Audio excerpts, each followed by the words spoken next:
turned the views of the mentally ill into a bit of an alternative news channel. Most of you, or people that know me well, know that I have huge issues with mainstream media.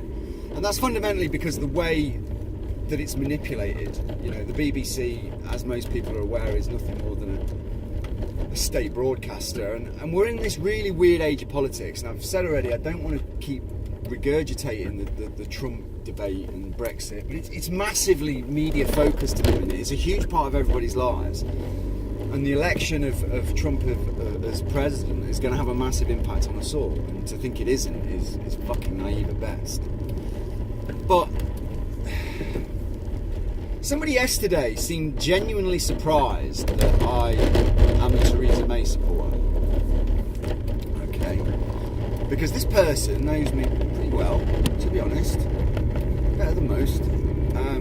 And if they were to ask, if they'd be asked, you know, to describe my political persuasion, you know, I'd be probably verging on you know, far left socialist. And I do believe in socialism, and I have supported the Labour Party for many years. And once upon a time, you know, I was there in Derby City Centre with my little placard, selling the socialist worker with my little fucking dickhead red badge on, you know. And probably back then, I'd have been the first to be worshipping at the Corbyn's feet.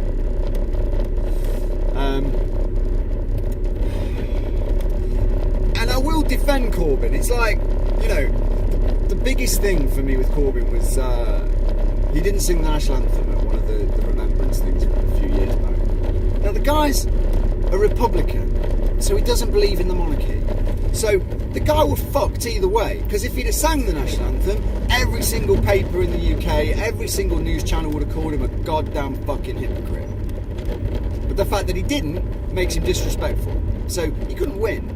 And the fact of the matter is, Corbyn, by his own invention, has painted a target on his back. The way that he's constructed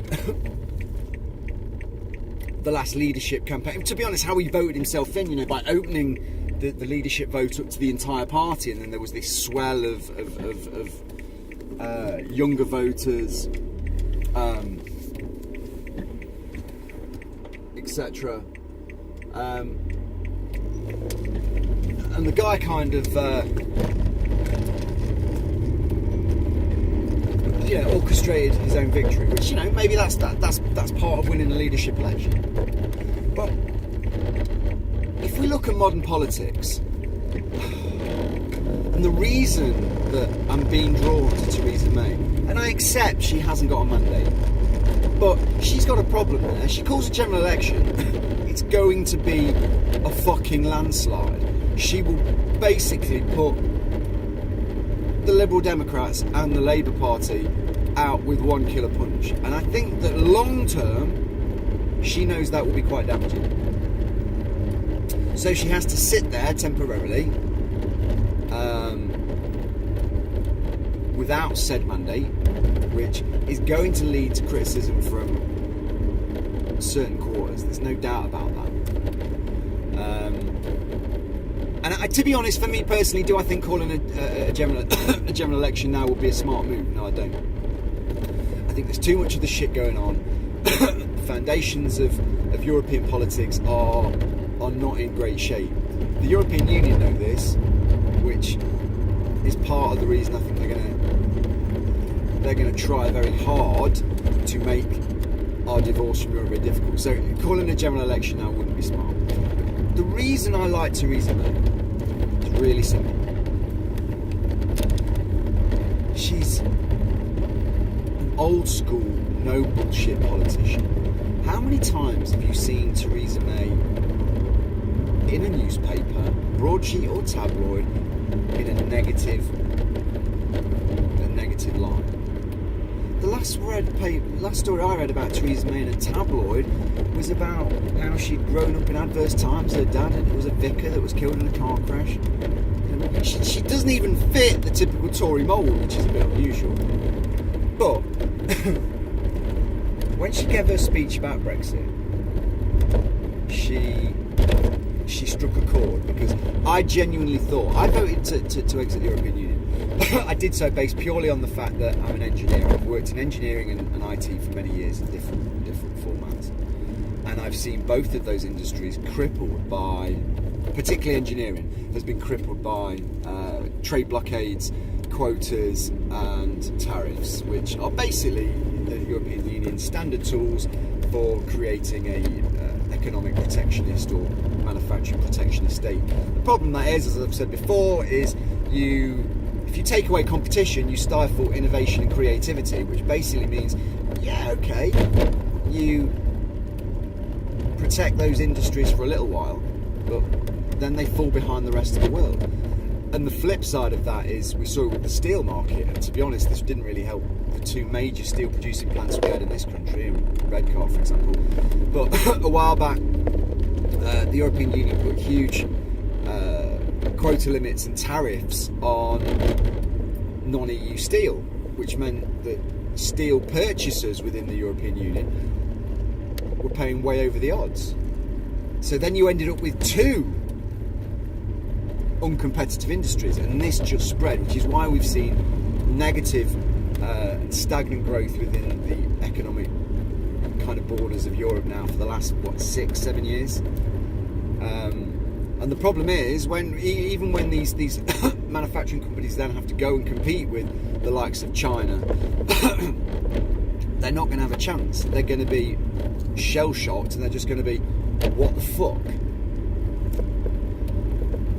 So there was part of me that was kind of thinking, you know what, I wanted out of the single market, but I'd almost resigned myself to the fact we were going to get a Norwegian style deal, which, you know, for me that would have just been a waste of fucking time. I'd rather stay in than accept that I've somehow got to fucking cow down to the European Union on the actual things that really matter to us as a nation. But Theresa May came out and said, no, if it's Brexit that was voted for, then that's what we should go for. I think if she'd shown any real leadership, she'd have triggered Article 50 before we had all this bollocks in the courts. Because if she'd have just triggered it, we'd have been all good. I think she would have shown that she'd got the kahunas to make the big decisions without worrying about the consequence. The ridiculous thing is, as well, we could leave the European Union tomorrow. We could do it in 2 weeks. We just say, we're off. See you later. We'll trade with you on World Trade Organization rules, which, you know, we could cope with for a little while until we can establish individual free trade agreements with whichever countries we chose to. But I can respect that. It's the same thing with Nigel Farage. I don't particularly like the guy, but you know what? The guy has committed 17 years of his life, 17 years of his life, to trying to bring about change that he genuinely believes will be for the betterment of his country. You know, to make this nation that we call home a better place. And you know, as I've said, I think there's going to be some pain. It's gonna hurt like fuck for a bit, but it will be worth it. And I'm actually, like I've said before, you know, there's a natural progression as you get older and your children start to grow up and you have more responsibilities and mortgages and all that kind of shit. You start to realise that you naturally become more conservative. Doesn't mean I could ever. I don't know, it's difficult. Could I? You know, in where I live, my local MP was a guy called Andy Reid before the 2008 general election, and I couldn't even tell you what Andy Reid looked like. Now we have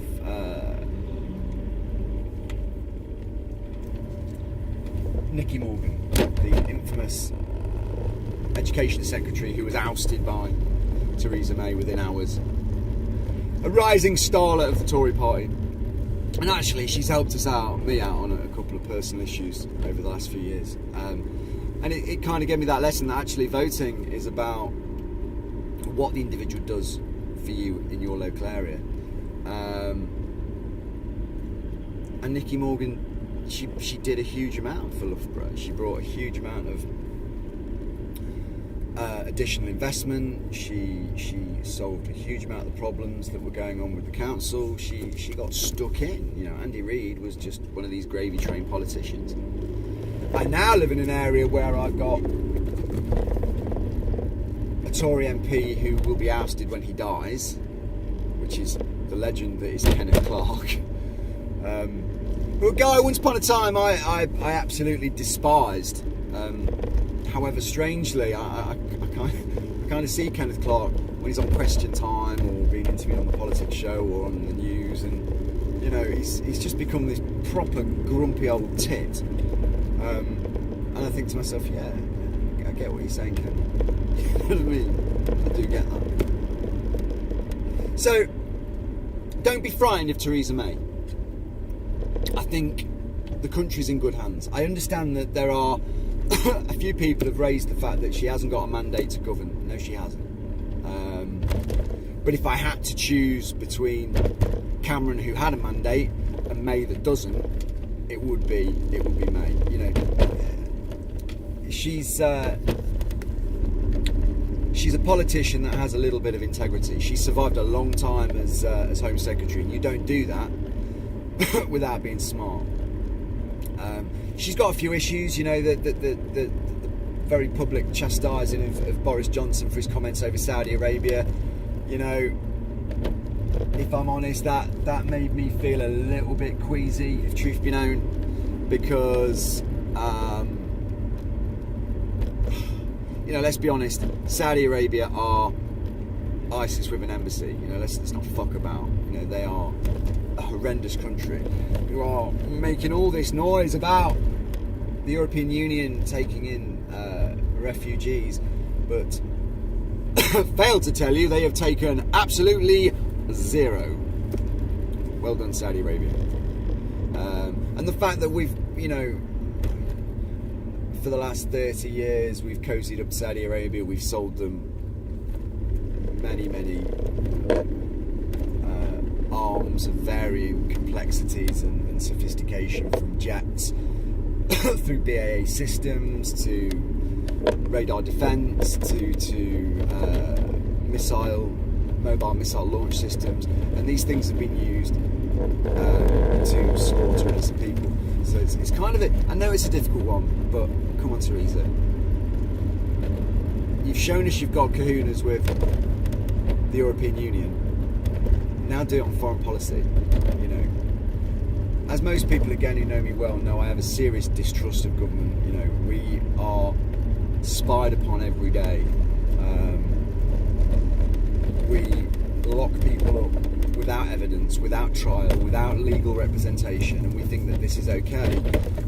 We painted Saddam Hussein out to be this evil tyrant we were 45 minutes away from chemical weapons, and then we proceeded to bomb Iraq's innocent men, women and children with white phosphorus and depleted uranium shells, which, you know, the American military and administration and the British government's reports that potentially 500,000 children died. To which Condoleezza Rice beautifully said, "We believe that was a price worth paying." Well, that's fucking big of you, Condoleezza. Very big of you. To murder 500,000 children you felt was a price worth paying to destabilise and create a civil war between Shias and Sunnis. Fucking top drawer, that. When actually the figure of children that were killed was probably closer to 1.5 million. I would urge people to go and look at some of the videos that you can find and pictures of young children that were murdered with white phosphorus. I'm not going to describe to you what white phosphorus does, but stomach it, because you need to see it, because that was done in the UK's name.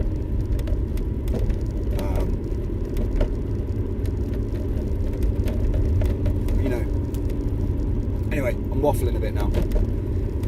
So, I think, like I say, I'll finish it with, you know, Theresa May, she seems to be consistent, and anybody again that knows me, the one thing, just be consistent. If you can be consistent, I can work with you, you know.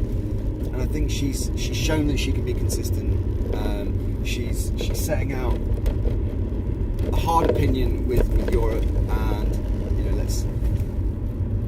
let's get on board, because it's done now. The decision's made. I know that there's huge swathes of the country that are trying to get a second referendum. If that was to be passed, it would show that the vast majority of people that voted Remain don't believe in a democracy, and we've basically got a nation of Nicola Sturgeons. And secondly, I think that there would be a huge proportion of Remain voters who would genuinely feel that they would view the situation with such contempt that the Brexit vote would just be hammered. The Remainers it would be a bloodbath. I hope so anyway. That's enough for today. Maybe enjoy it.